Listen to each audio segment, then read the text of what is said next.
menos aquí. Tengo el Eloycito, Eloy Torres. Yo le digo Eloycito porque yo lo conozco cuando éramos niños. Bueno, no niños.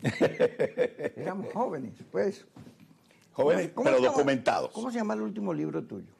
Correspondencia para un venezolano de la decadencia.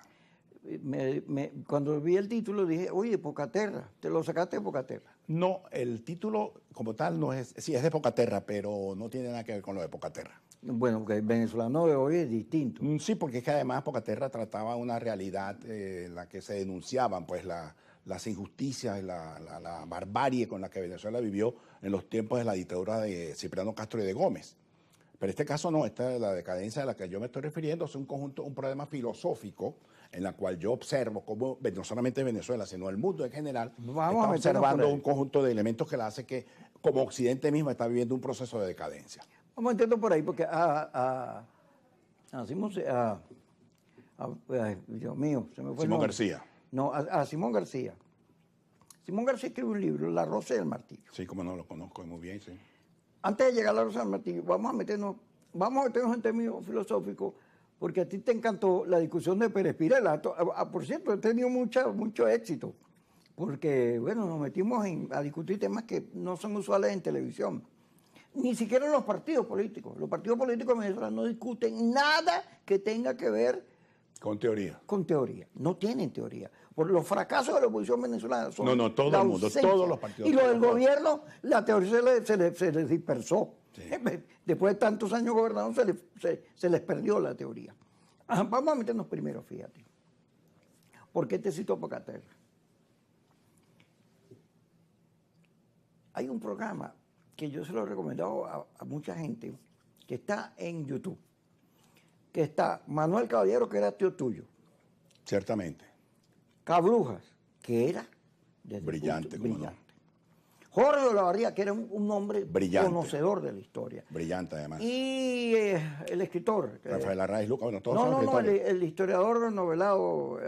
Herrera Luque. Herrera Luque. Bueno, que eso es otra cosa, es novelista. Pero imagínate tú, sí, los cuatro hablando, ¿no? Uh-huh. Ese programa está en la página de YouTube. Cabrujas insurge en el debate ese diciendo que nosotros vemos a Gómez y a Pérez Jiménez como lo veían los adecos, bajo la teoría de que los que ganan escriben la historia. Entonces, Gómez es un dictador pueblerino que paraba los burros en la Plaza Bolívar y era bruto y mujeriego. Y Pérez Jiménez torturaba a todo el mundo y era un asesino cruel, comía niños con salsa de tomate.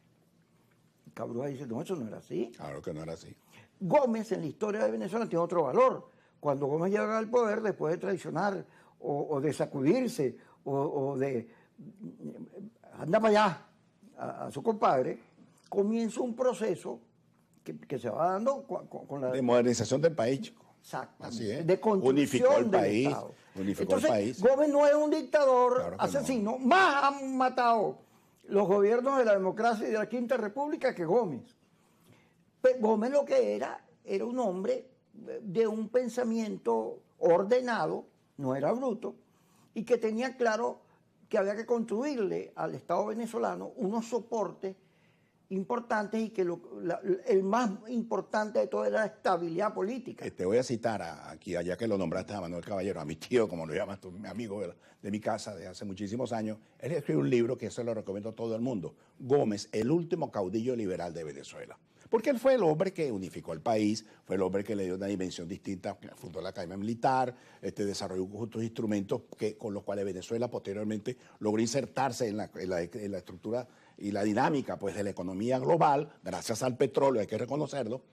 Pero Gómez, te puedo decir, Gómez fue un hombre que marcó, porque el país, este era un país ingobernable, este era un país donde todo el mundo hacía lo que le daba su gana y logró centralizar en torno a su figura, es verdad, cuestión que Vallenilla Lanz lo utilizó como el último, como el gran César que requería y que necesitaba Venezuela. Por ello escribió Vallenilla Lanz el famoso cesarismo democrático. Pero Gómez definitivamente, al igual que Pérez Jiménez, fueron individuos que marcaron con su impronta un conjunto de elementos. Y yo en esto ahí me cito y me apoyo en mi gran amigo y fraterno, camarada y amigo tuyo también, Freddy Rincón, quien desarrolló un libro que era su tesis de grado acerca del papel de Pérez Jiménez en Venezuela, acerca del nuevo ideal nacional. ¿Qué es lo que? Bueno, tú tienes que ver, tú los hombres tienes que medirlo por las cosas que hacen, no por las cosas que dicen o por las cosas o por que las se etiquetas dicen. que le ponen. Exactamente.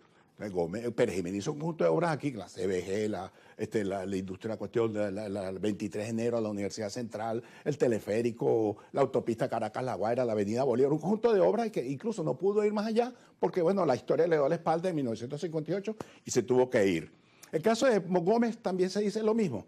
Claro, la historiografía y muchos intelectuales, en eso Cabruja tenía razón, cuando, por ejemplo, el caso de Mariano Picón Salas, que dice Venezuela ingresa al siglo XX una vez que muere Gómez en 1935. Y eso no es verdad, No, es Venezuela verdad. ya había ingresado al siglo XX, Venezuela ya tenía un papel en las Había relaciones hasta carros y internacionales. aviones. No solamente eso, sino que Venezuela estaba inserta en la dinámica de las relaciones internacionales, tuvo una postura muy acertada frente a determinados temas, frente a los Estados Unidos, incluso se manejó muy bien con el tema petrolero, hasta el punto que llega un momento que alguien le dice un día a Gómez, en plena guerra mundial, le dice, benemérito, ¿a quién le damos, vendemos petróleo? ¿A los aliados o a los enemigos de los aliados? Y Gómez, en su estilo muy habitual, muy a los gochos, le contestó, oiga, amigo, en la pelea de tigres, los burros no tienen nada No que se meten, hacer. sí, Entonces, eso te da a ti una relación, una visión de que Gómez tenía una percepción del mundo bastante acertada, bastante equilibrado, no insertarse, siguiendo la tesis de Bolívar, no plegarse a ninguna potencia extranjera para poder Tener existir. soberanía. Claro. Ese es el criterio que vamos a discutir a lo largo. Claro. Pero vamos a meternos ahora, partiendo de aquí, fíjate. Yo vengo repensando todo, porque creo que el caso de Venezuela hay que repensarlo. Sí. La situación de Venezuela hoy amerita, oye, que corrijamos lo que ha sido el tema de la crisis contemporánea, Sí. que no es solo de Chávez, sino de la Cuarta República. La crisis esa, que era una crisis de Estado, que Pérez intentó meterse en ella cuando empezó a hacer las reformas importantes que había que hacer al Estado venezolano. Sin embargo, a Pérez eso le costó, bueno, la vida, digamos, política, le costó intentar cambiar. Gracias a los notables, gracias a un Sí, conjunto de sí. factores aquí que se Y enriquecieron. Alfaro. A todos. No, todos los todas esas factores. cosas factores viejas, políticos, ¿no? Así es. Pérez intentó hacerlo, pero la crisis que genera Chávez, con Chávez, en vez de tener una solución, la solución era una revisión del Estado para que Venezuela pudiera entrar al siglo XXI, en términos de un Estado competitivo, moderno, menos controlador. Con Chávez fue lo contrario. Pasamos al Estado que es dueño de todo. Partido-Estado, además, que es un concepto duro. Y eso nos obliga a pensar si la crisis permanente que tenemos tiene solución bajo el esquema de pugna que tenemos hoy. Voy a retomar la frase que es muy citada de Hegel, en su famosa triada hegeliana que te la pusieron aquí hace una semana. A propósito de la triada hegeliana, decía tesis, antítesis y síntesis.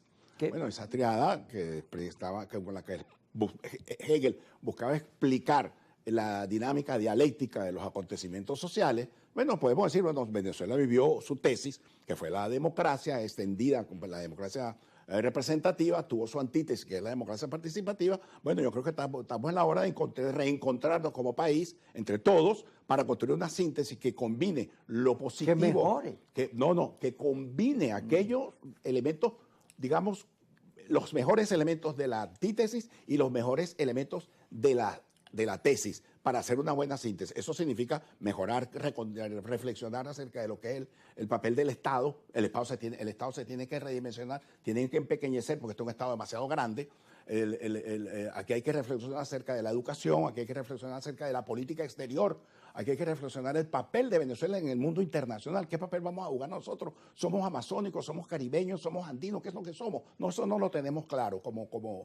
Entonces, ¿qué es lo que pasa? Hay que redimensionar, hay que reflexionar, hay que pensar y hay que ubicar el papel de las Fuerzas Armadas, hay que pensar el papel de la educación, de la comunicación social, por cierto. Es que no es posible que nosotros caigamos en manos de unos individuos fanáticos que han fanatizado el lenguaje, ¿no? Que te han confiscado y hay una especie de dictadura en la que te obligan a ti a hablar de tal o cual manera. Eso hay que acabarlo, hay que resolver ese problema. Por eso digo que el tema, yo estoy convencido. Detente un momentico ahí.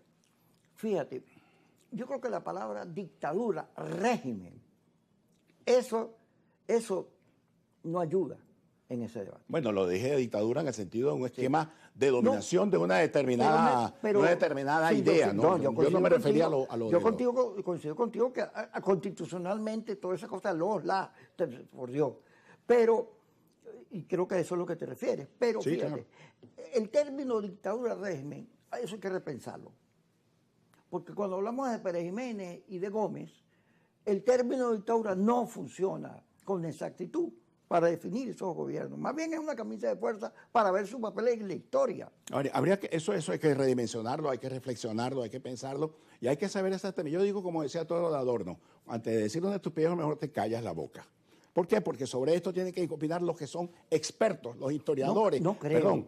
Perdón. Es un debate nacional. El debate nacional, pero quienes tienen que llevar esto no es un debate populista. No. Quienes tienen que llevar la batuta son aquellos que, pues tú no puedes hablar de medicina en general si tú no eres médico, chico. No, tú no puedes hablar de arquitectura si tú no eres arquitecto. Entonces la gente no puede hablar sino lo que sabe. Entonces nadie habla porque nadie sabe nada. Por el contrario. Ahí está justamente, como decía Wittgenstein, los límites de tus expresiones, de tu palabra, está determinada por el límite de tu mundo. Mira, eso no estoy de acuerdo contigo, porque eso... Bueno, no es la primera vez. Mira, tú sabes lo que es el punquetismo social. Yo soy punqueto social.